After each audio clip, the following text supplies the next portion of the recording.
In the name of Allah, hello students. I'm Mr. Mirzai and in this session we're going to lesson 3 part 2 festivals and ceremonies. بسم الله الرحمن الرحیم. سلام عرض میکنم خدمت دانش آموزان عزیز. بنده مجید میرزایی هستم و در این جلسه میخوایم روی قسمت دوم درس سوم کار بکنیم. قسمت دوم با language melody شروع میشه. language melody. خب بچه ها تو قسمت language melody ما بیشتر با intonation و نحوه گفتار جملات کار داریم. خب حالا ببینیم اینجا چه ازمون خواسته. Listen to the conversation and pay attention to the rising intonation of yes/no questions. Do or does. به مکالمه گوش بدید و pay attention یعنی توجه کنید به rising intonation. Rising intonation یعنی وقتی که صدامون رو میبریم بالا. rising یعنی بالا بردن صدا. Of yes/no questions همونطور که جلسه پیش توضیح دادیم yes/no question ها رو ما باید صدامون رو ببریم بالا. خب حالا به conversation گوش بدید و بعد از اون روی conversation کار میکنیم.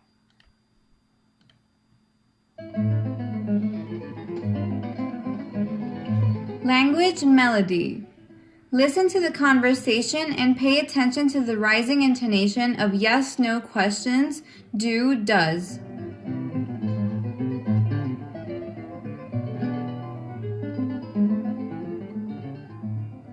Shayan, do you like spring?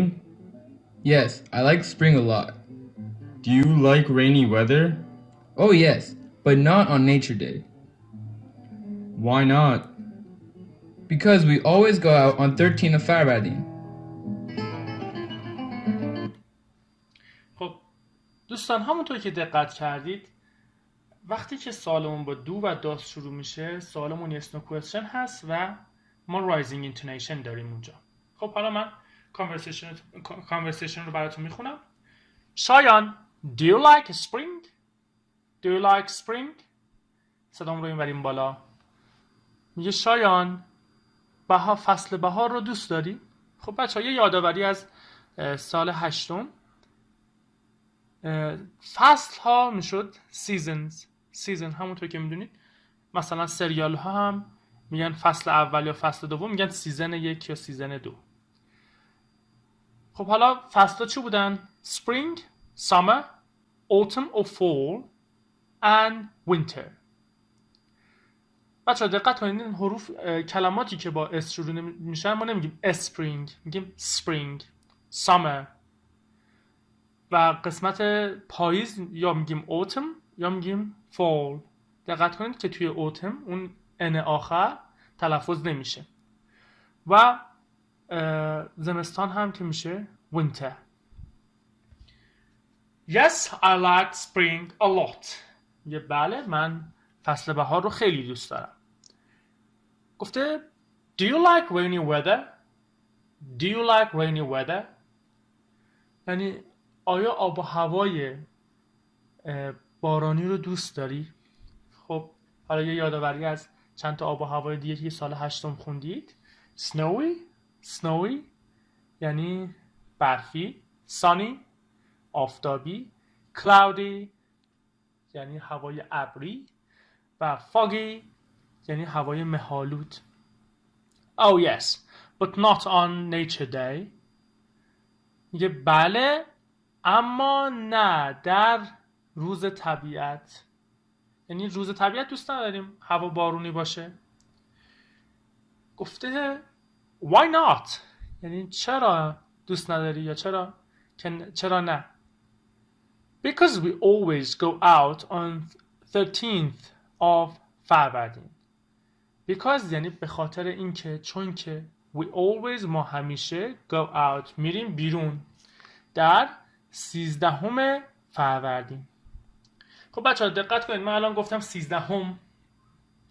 ما یک سری اعداد داریم که میگیم 1 2 3 4 5 و یک سری اعداد هم میگیم اولین، دومین، سومین، چهارمین، پنجمین. خب حالا این اولین دومین رو چطور میگیم داخل انگلیسی؟ معمولا به این ترتیب گفته میشه first, second, third. first یعنی اولین. بچه مخفف نویسی رو نگاه کنید. اینجا یه 13 گذاشته و بعد اینجا یه 13 گذاشته و بعد یه th بالاش گذاشته. این th به خاطر چیه؟ به خاطر اینکه معمولاً به آخر همه این کلمات و آخر همه اون اعداد th که اضافه کنیم میشه اون اعداد. فقط اولین، دومین و سومین یکم متفاوت هستن. first میشه اولین، second دومین، third سومین، fourth. ببینید fourth 4 بوده، 4 بوده، آخرش یه th اضافه کردم. fifth بچه‌ها fifth هم v تغییر کرده به f و th اضافه شده.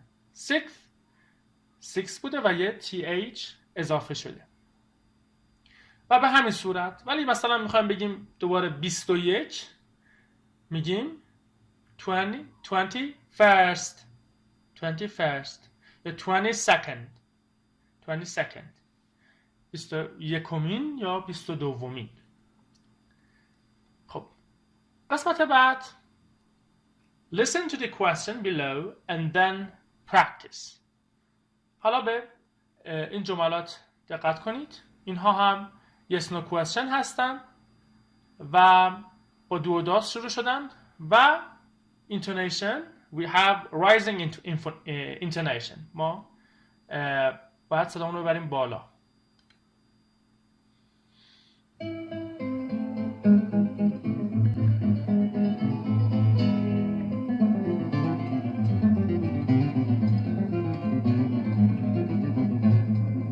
Listen to the questions below and then practice.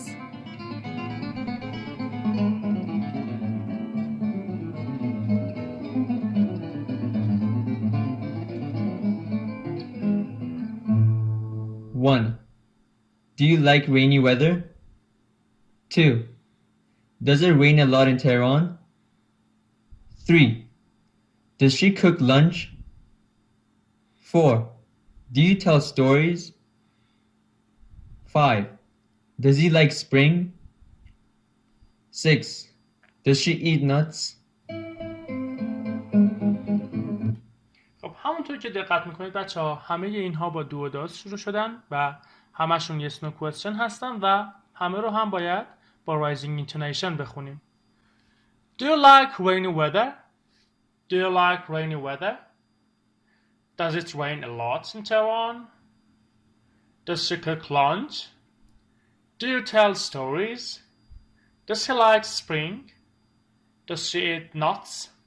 خب بچه ها یه کلمه اینجا هست که من باید تفاوتش رو با یه کلمه دیگه بهتون بگم. Weather و climate. بچه ها climate میشه اقلیم، weather میشه آب و هوا. تفاوتشون رو میدونید؟ اقلیم ها بچه ها تقریبا ثابت هستن. مثلا اقلیم کشورمون ایران گرم و خشکه به صورت کلی و یک شبه تغییر نمیکنه. اما weather یعنی آب و هوا.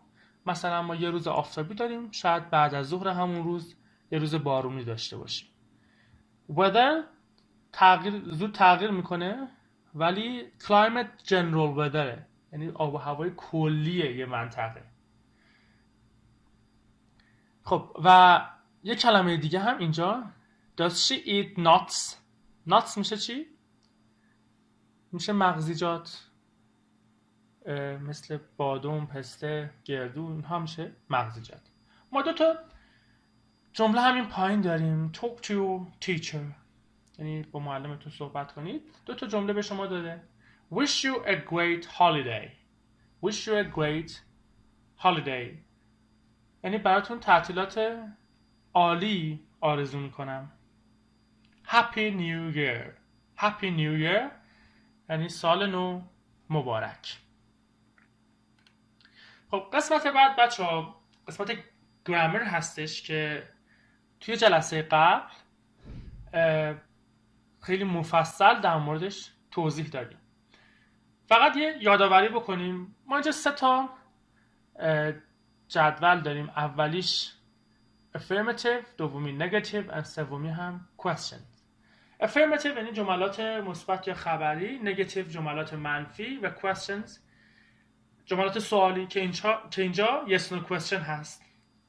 affirmative بچه‌ها با فاعل یا subject pronoun شروع شده و بعد از اون verb داریم که توی این قسمت ما verb هامون به 2 دسته تقسیم می شدن یا بر اساس subject pronoun هامون. اگر سوم شخص مفرد باشه ما s یا es به آخر فعل اضافه می کنیم. مثلا I like New Year holidays. She likes New Year holidays. We study English. Yasin needs a newspaper. Ali watches TV. Zahra studies her lessons. که قبلا براتون توضیح دادم. برای منفی کردن بچه‌ها ما از دو و داز استفاده میکنیم و به علاوه منفی سازمون که نات هست، یعنی همون از don't و doesn't استفاده میکنیم برای منفی که قبل از فعل اصلیمون میاریم. I don't buy new clothes. I don't play tennis. Zahra doesn't wash the dishes. He doesn't buy new clothes. پس از doesn't و don't قبل از فعل اصلیمون استفاده میکنیم و فعل اصلیمون هم اگر does توی جمله بود یا doesn't s یا es نمیگیره. حالا قسمت سوالی گفتیم که دو و داز رو میاریم اول جمله خبریمون یا جمله مثبتمون. Do I buy goldfish? Do you buy goldfish? صدامون هم میده بالا دیگه. Does he buy goldfish? Does Hamid buy goldfish? اینها رو بچه‌ها من توی قسمت قبل به صورت مفصل توضیح دادم. اگر اشکالی داشتید حتما اون ویدیو رو هم نگاه بکنید.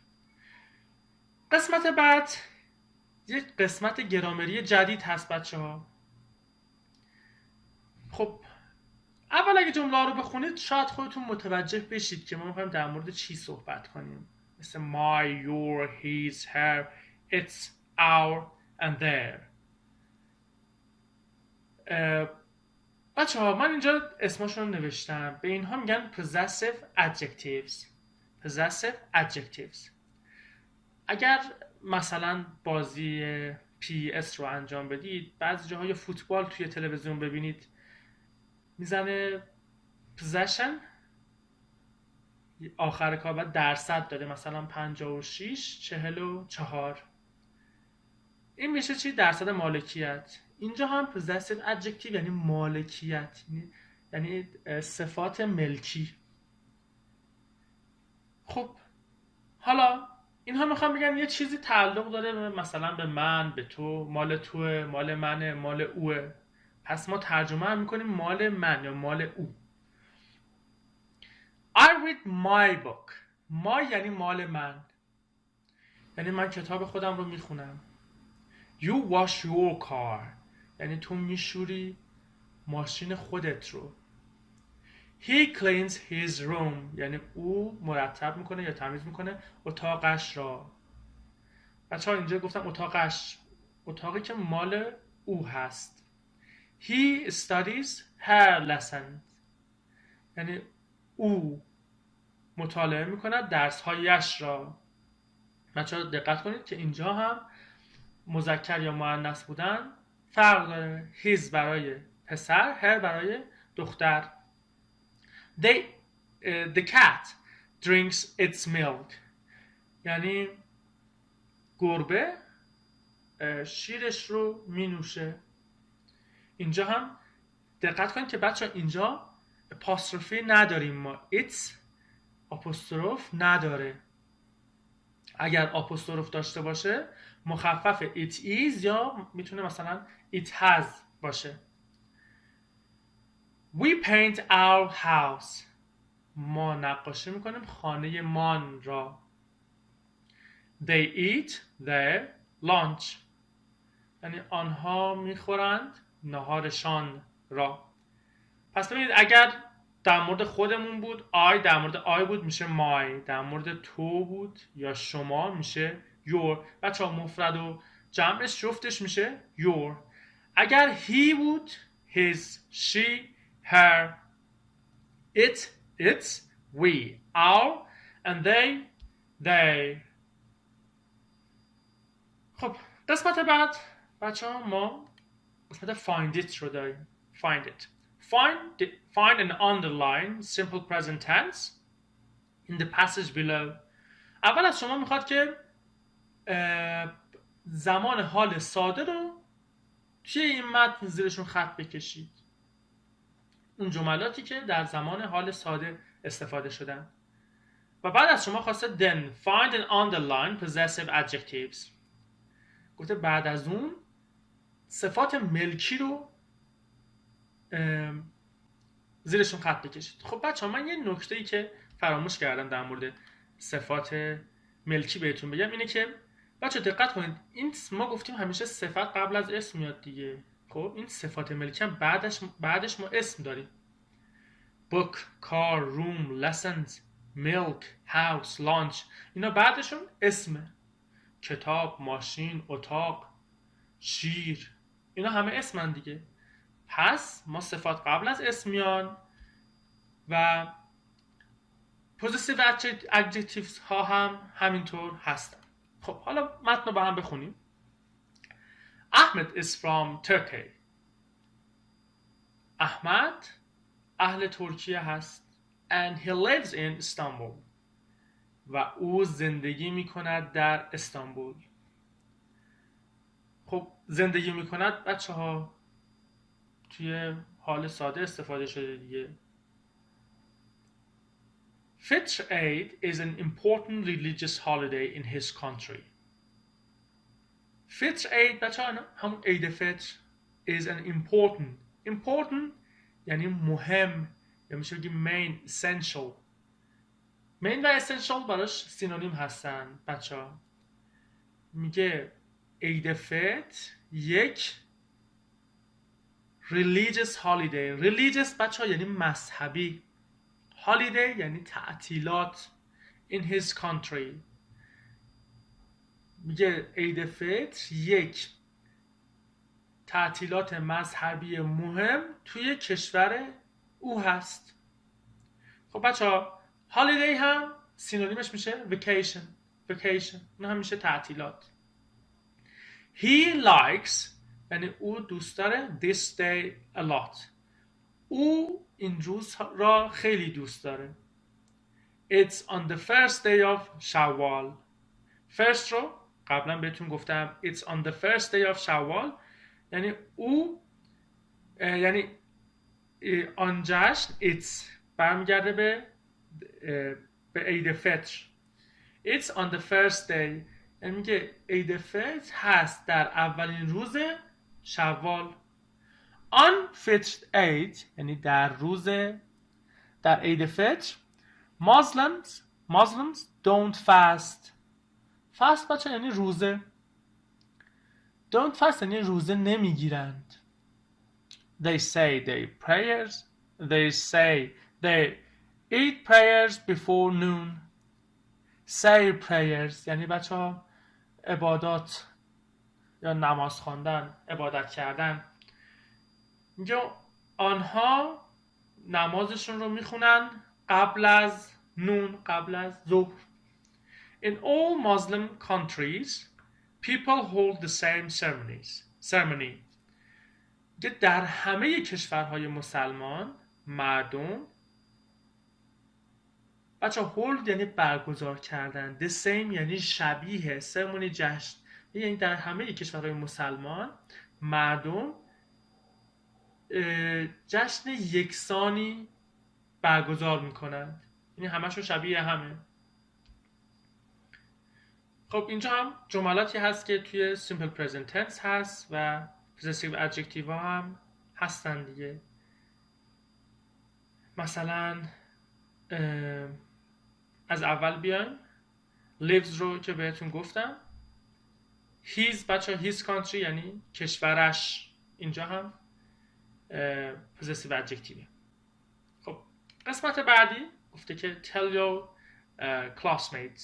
Tell your classmates 5 things about festivals and ceremonies. خب اینجا بچه‌ها باید 5 تا جمله بگید خودتون. مثلا میتونید در مورد فستیوال ها و سرمونی هایی که توی کشورمون برگزار میشه صحبت کنید. مثلا عید نوروز مثلا شاید فرد خاصی غذای خاصی براتون میپزه، مثلا مادر یا مادر بزرگتون، یا مثلا همگی خونه یکی از اقوام جمع میشید. میتونید در مورد اینها بگید. قسمت بعد listening, reading and writing. Listen to the conversation and answer the question below. گفته به conversation گوش بدید و بعد به سوالات زیر پاسخ بدید. خب اول از همه بیایم سوالات رو بخونیم ببینیم که باید دنبال چه اطلاعاتی باشیم. What do they eat? خب اونها چی میخورن؟ باید دنبال غذا یا میوه یا از اینجور چیزا باشه. What do they listen to? یعنی اونها به چه گوش میدن؟ Do they stay home at Yalda night? یعنی آیا اونها میمونن خونه توی شب یلدا یا در شب یلدا؟ خب اول بیاین کانورسیشن رو گوش بدیم و بعد سوالات رو پاسخ بدیم.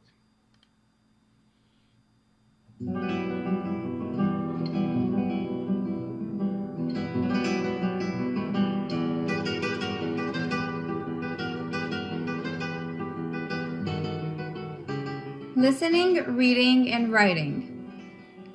A. Listen to the conversation and answer the questions below.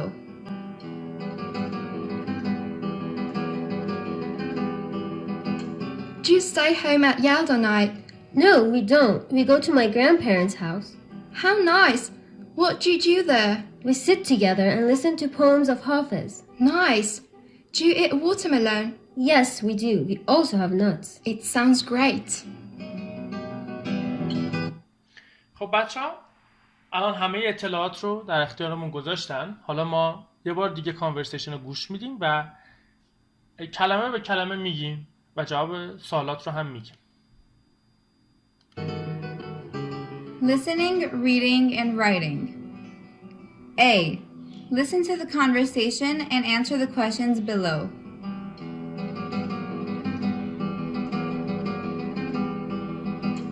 Do you stay home at Yalda night? Do you stay home at Yalda night? Do you stay home at Yalda night? یعنی آیا توی شب یلدا خونه میمونید؟ No, we don't. We go No, we don't. نه ما نمیمونیم. to my grandparents' house. We go to my grandparents' house. We go to my grandparents' house. یعنی ما میریم خونه پدر بزرگ مادر بزرگمون. How nice! How nice. How nice یعنی چقدر خوب. What do you do there? What do you do there? What do you do there? یعنی اونجا چی کار میکنید؟ We sit together and listen to poems of Hafiz. We sit together and listen to poems of Hafiz. We sit together با هم میشینیم پیش هم میشینیم and listen to poems of Hafiz و به شعرهای حافظ گوش میدیم. Nice! Do you eat watermelon? Nice یعنی خوبه. Do you eat watermelon? Watermelon یعنی بچه ها هندونه یا هندونه هم میخورید؟ هندونه هم میخورید؟ Yes, we do. We Yes we do یعنی بله میخوریم. also have nuts. We also have nuts. We also have nuts. Nuts قبلا بهتون گفتم یعنی مغزیجات میگه. مغزیجات هم میخوریم. Sounds great. That sounds great. That sounds great یعنی به نظر خیلی خوب میاد. خب What do they eat? They eat nuts اسپلش میکنم براتون N-U-T-S and watermelon W-A-T-E-R-M-E-L-O-N watermelon. What do they listen to? گفته they listen to poems of Hafiz. Poems of Hafiz. Do they stay home at Yalda night? No, they don't.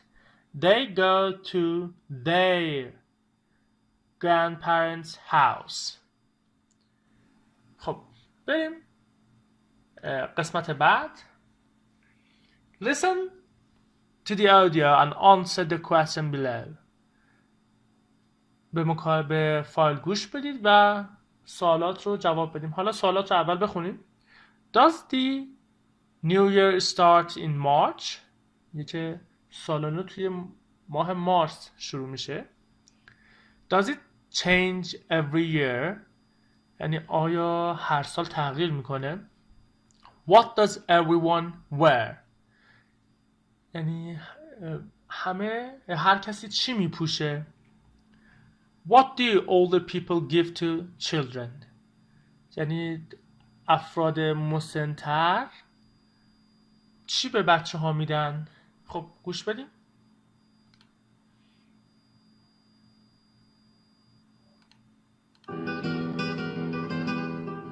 B. Listen to the audio and answer the questions below.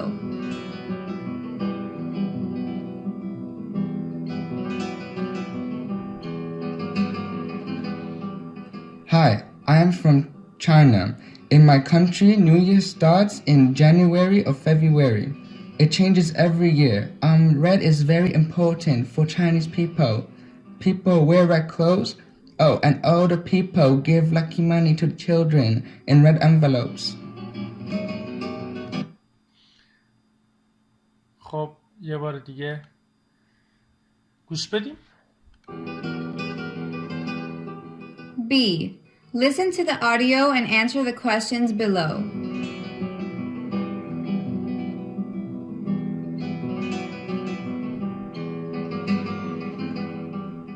Hi, I am from China. Hi, I'm from China. سلام من اهل چین هستم. In my country, New Year starts in January or February. In my country یعنی در کشور من New Year starts in January or February. میگه سال نو یا ژانویه شروع میشه یا فوریه. It changes every year. It changes every year. میگه هر سال تغییر میکنه. Red is very important for Chinese people. And red is important for Chinese people. یعنی برای مردم چین رنگ قرمز خیلی مهمه. People wear red clothes. People wear red clothes. یعنی مردم لباس های قرمز میپوشند. Oh, and older people And older people give lucky money to children. give lucky money to children. بچه بهش میگن lucky money. Lucky money یعنی پول خوششانس مثل lucky look خوششانس. Lucky L-U-C-K-Y lucky money. In red envelopes. In red envelopes. Envelope یعنی نامه یا پاکت نامه. خب حالا سوالات جواب بدیم. Does the new year start in March? No, it starts in January or February. Does it change every year? Yes, it changes every year. بچه این گفتم changes یعنی باید es به آخر change اضافه بکنیم چون دیگه does توی جمله نداریم. What does everyone wear? گفت که همه لباس قرمز میپوشن. همیشه بگیم people wear red clothes. What do older people give to children? میگیم older people they give lucky money to children in red envelopes. envelopes بچه ها اسپلش رو براتون بگم. ENVELOPE envelope. envelope میشه پاکت نامه. یه توی پاکت های نامه قرمز رنگ بهشون پول میدن. لاکی مانی هم بهش میگن. خب قسمت بعد بچه ها reading, speaking, listening and writing. Read the following questions on card A, then ask your classmate and write their answer on card B. خب بچه ها این قسمت رو باید از این نفر سوال بپرسید و جوابش رو توی کارت B بنویسید. خب کارت A سوال اول Does your grandparent tell you stories؟ یعنی آیا پدر بزرگ یا مادر بزرگت برات قصه میگه؟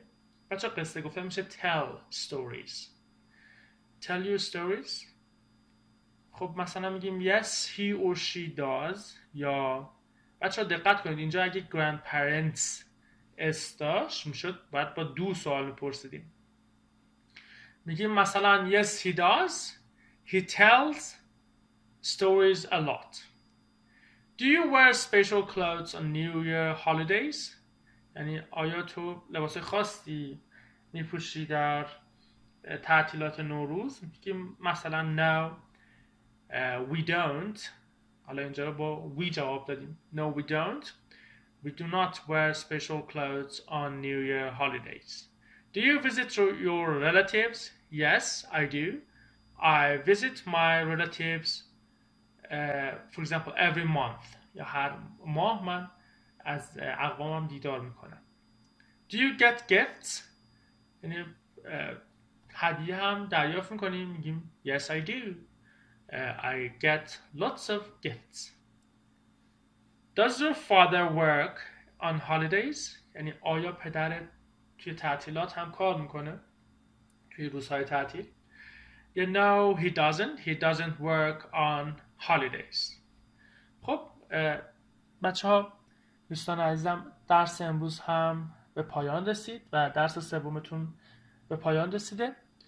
امیدوارم که خیلی خوب درس رو یاد گرفته باشید و از درس لذت برده باشید. روز خوبی داشته باشید. خدا نگهدار.